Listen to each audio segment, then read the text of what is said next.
one of the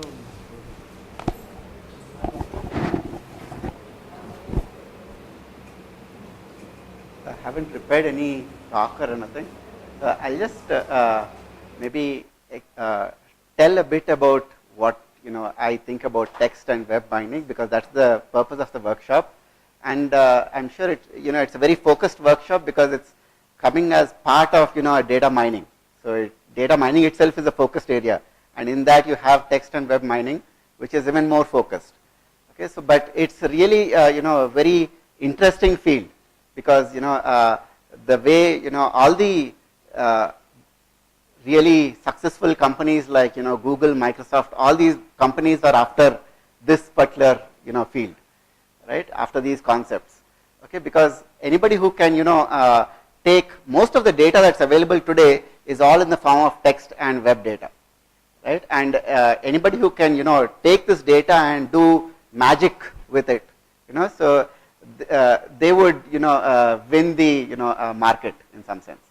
Okay, so everybody is trying to make strides, make improvements in these areas. Okay, so so what people were thinking at some point of time, the concept of Web 2.0 and all that, to make an intelligent web. Okay, so that is slowly, those concepts are actually old. Okay, so if you look at Web 2.0, people say it's already over, so but actually whatever people were trying to achieve in that is slowly being achieved now. So if you look at the current day technology, when you actually type email in Gmail, okay, and then you find some advertisement coming on the side which is very much related to what you are typing, okay, it looks a bit frightening. Okay, so but these things are made possible because of text mining. Okay, so so if you are actually teaching this subject in your in your colleges, it will be a very good idea to include the kind of concepts that are there, as you might be seeing in the course. Most of the content developed here is learning by doing methodology. So students will really get excited when you give them a project and then they have to do it. Okay, so what I found in my courses is the less you teach, the better. Okay, so when we start teaching a lot, then students tend to feel bored by it. Okay, so but when they're actually doing things on their own, then they spend a lot of time. Okay, they spend more time, they actually learn much better than when we actually try to teach them. So actually I teach a couple of other courses here. There's some scripting by using Python and all that. They're kind of some of the most successful courses here, and that's because I hardly teach anything. Okay, so there's a project that all the students have to do. So a lot of time is spent in making teams. So we have to split the students into teams, and so you try all kinds of experiments. You try to make the teams and then impose it on the students. Students will not like it. Okay, so they'll say we want our own teams, we want to select, but then you force the teams on them, that also works. Okay, because immediately after you make the teams, you have to give a deadline within 2 or 3 days. Okay, then everybody will stop asking, okay, I want that partner, I want this partner, and they'll start getting into the work of actually delivering the what they have to do by the deadline. Okay, so so some of the very nice projects that can be given especially in text mining and web mining and so on are things like there is a lot of text data, so we have a lot of text data and a lot of web data. So you could, for example, do simple things like whatever data web, you must be having web portal in your campus. So things like crawl the websites there and make a small search engine. Okay, so that's a typical kind of project. Or extract the web logs from your college web website. Okay, so if you are using Apache or something, it must be maintaining its own web logs.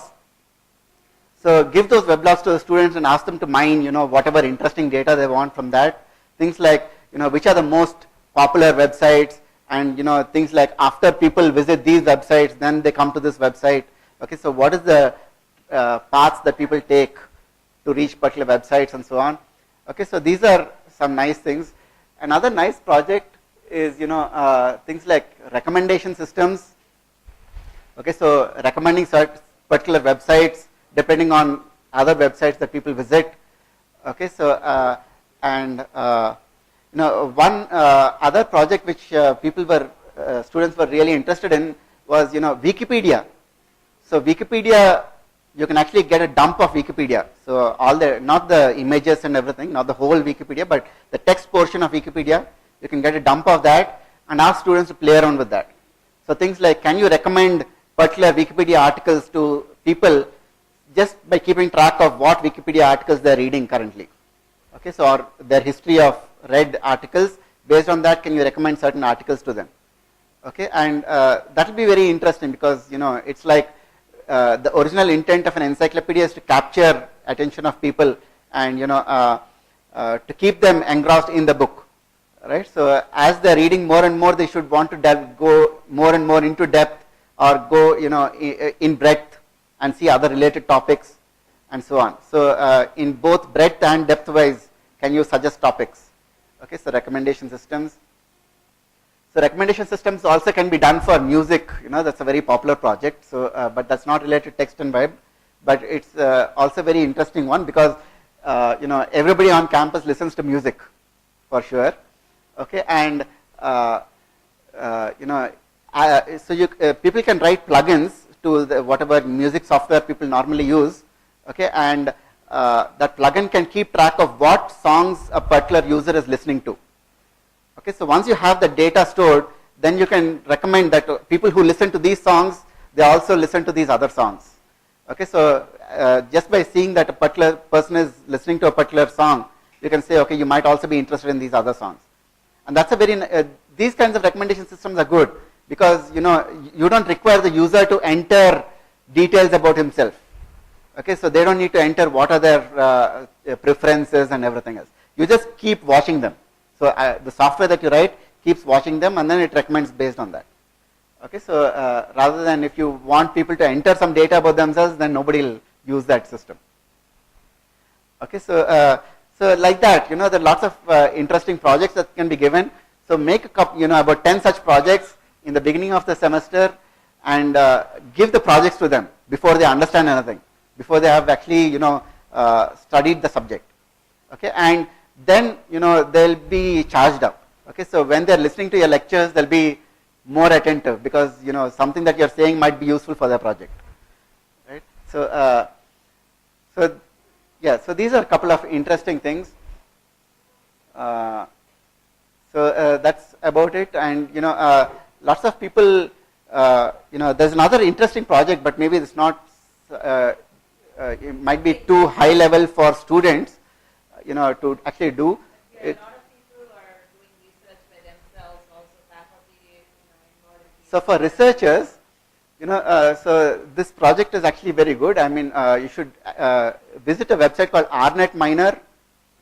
Okay, so RNetMiner, if you visit, it will show you all the major conferences in, let's say, computer science and other subjects. I think computer science only, but may include other subjects.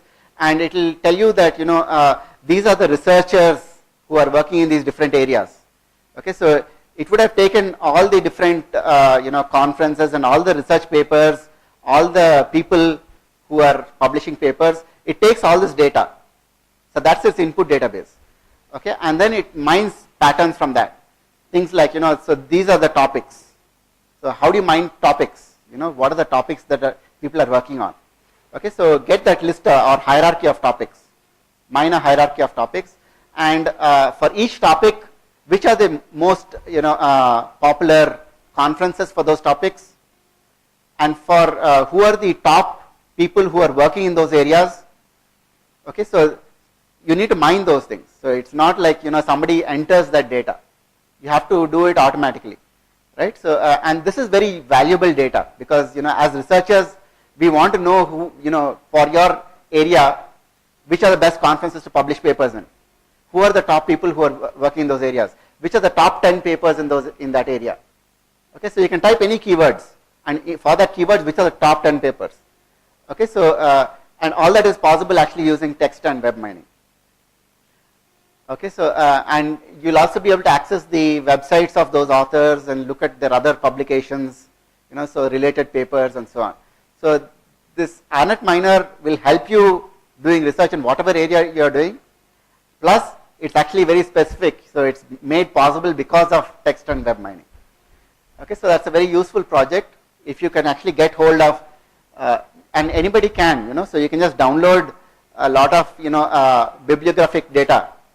Okay, so you can look at DBLP, for example, DBLP website, and you can download a lot of data related to publications. Okay, and can you mine those publications for useful information? Okay, so like who are the top authors in particular areas and so on.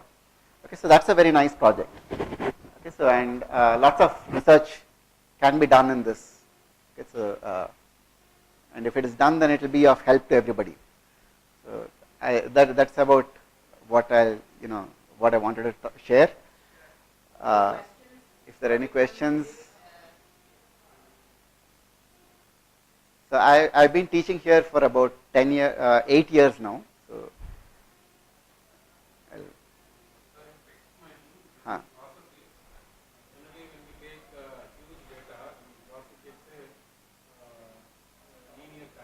right. In order to overcome that, we normally go for non-linear. Even in non-linear also it takes much time. And what is the next approach where we can reduce time and get the output fast? So data mining is expected to take time, right? So of course you can do some shortcuts. For example, you can try it on a small sample. So you can take a random sample and then do your data mining on the random sample. And depending on the random sample size, your thing will be that much faster. But for some things you actually need the whole data, right? So in which case you need to go through all of that, and it is expected to take time. So there's no shortcut. Now linear is actually good. Okay, so you could do quadratic and more than that, and then it will take lots more time. So when you say linear, that's actually the kind of best thing that you can do for data mining tasks. Okay, so if anybody has any other questions, you are always free to interact with me by email. So Vikram@IIIT. He has another appointment. He has sort of withheld them and then come and spend some time. Vikram@IIIT.ac.in.